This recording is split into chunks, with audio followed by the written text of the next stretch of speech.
So Terra Luna was created by Do Kwon. He's a South Korean programmer and crypto enthusiast, I guess you can call him. And this whole thing fucking imploded. And there's been a lot of trouble afoot with that. More specifically, now I bring him up in this scam case because this guy's a complete fucking bozo. And I'll tell you why.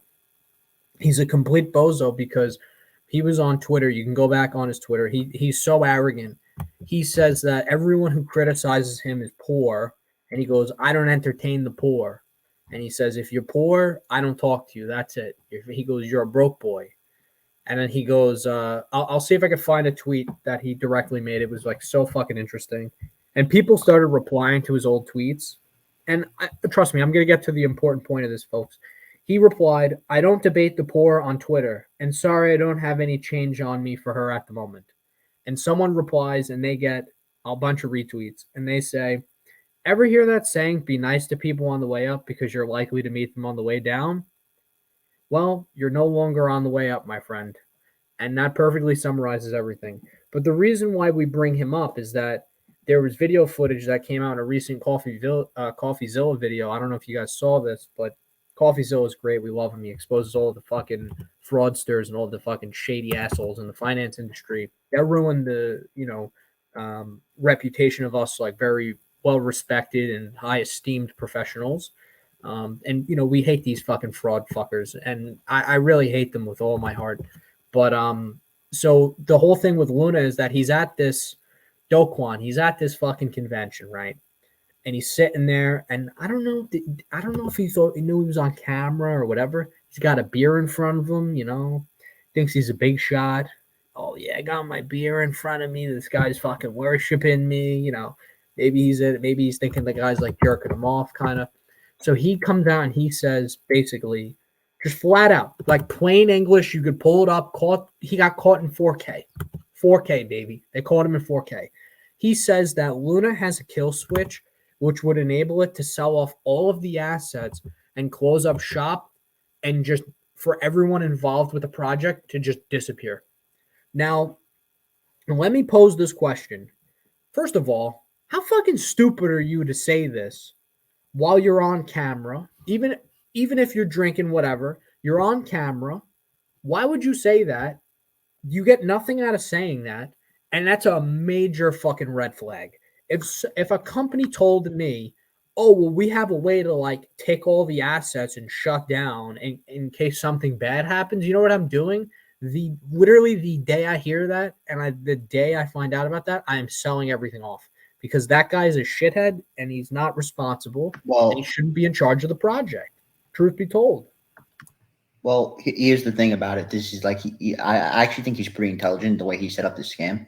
So if it's just some back history on like what Terra Luna is, it's this like kind of like algorithmic stablecoin, and he backed the algorithmic stablecoin with Bitcoin reserves. So by backing it with Bitcoin reserves, you had all the Bitcoiners basically they can't go against you because you have all these reserves and you could sell the reserves off at any minute. So you kind of holding the Bitcoin community kind of hostage. They don't want Terra Luna, even though they know Terra Luna is a scam. They can't go against it or basically discredit it because then the Bitcoin would be forced to sell off, and that would tank Bitcoin in their investment. So he was smart in the way he set up as having Bitcoin as a reserve in his coin.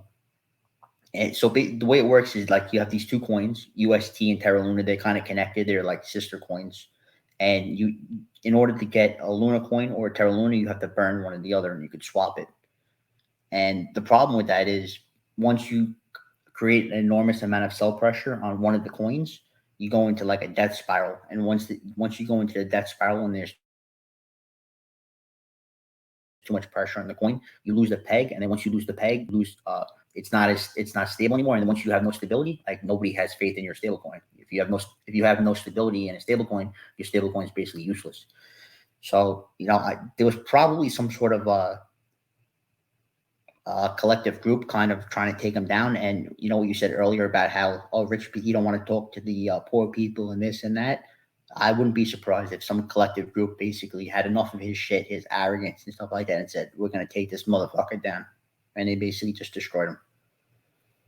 I got to be honest with you. I 100% agree with you in that situation because he actually, this is how fucked up this guy was, right? I think he might have been on drugs. And I'm not looking to rock the boat. I'm not looking to be provocative, but I swear, I think this guy was on drugs. Like, you know how people, I don't know if you've ever seen people like this in your lives, but you see people, they get all like coked out and they think they're untouchable and shit like that. I think he might have been, his money might have been going up his nose. I'll put it that way.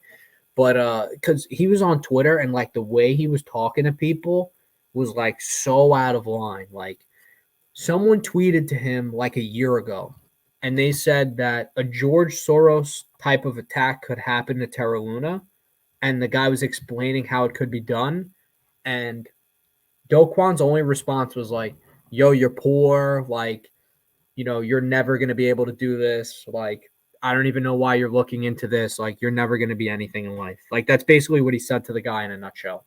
And then another guy said to him, one of the big crypto whales tweeted to him and said something to the effect of like, "Yo, I'll bet you $100,000 like your coin will be dead in a year."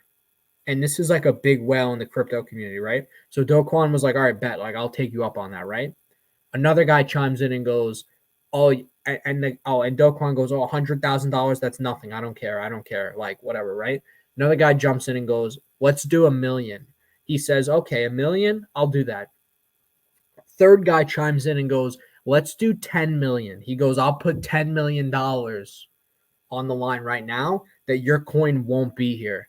And Do Kwon didn't respond. You know why? Because he doesn't have 10 million fucking dollars. He's a broke boy compared to this guy.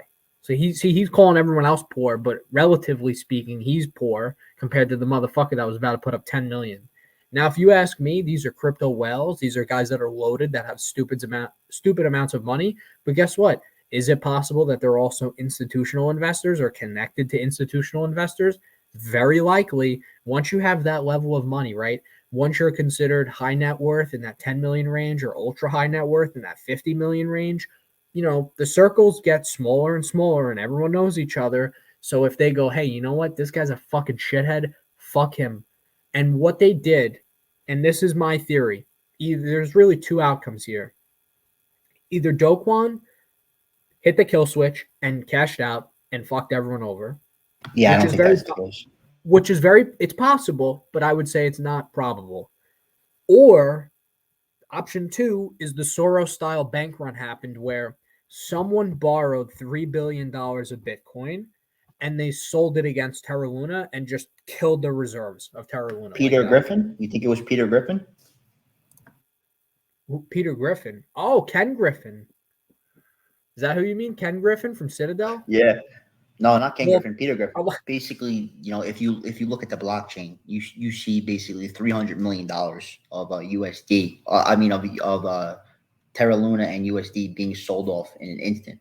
And there's like speculation that it was either BlackRock or Citadel and Ken Griffin. Which, if you look at like every investor in this year, and basically every investor's down. The only two investors that are up this year, or the only three investors that are up this year: Steve Cohen, Ken Griffin, and BlackRock.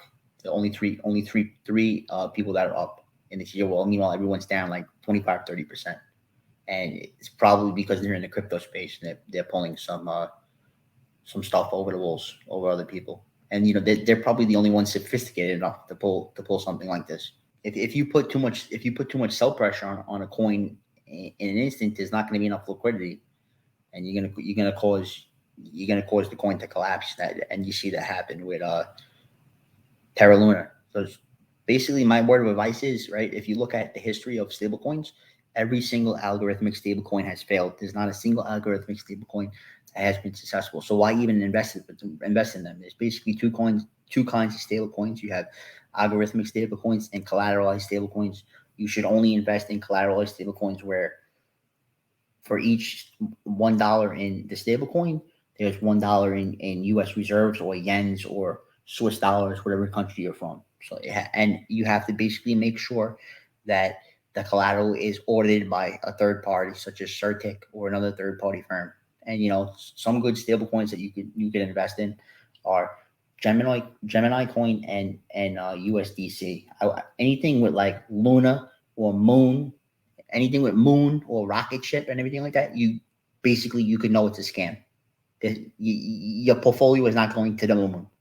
It's going to the moon, to the moon. No, anything with moon, lunar, rocket ship, uh, any kind of profane language, anything with like penis or anything like that, it's most likely a scam. Just look at the name of the coin, right?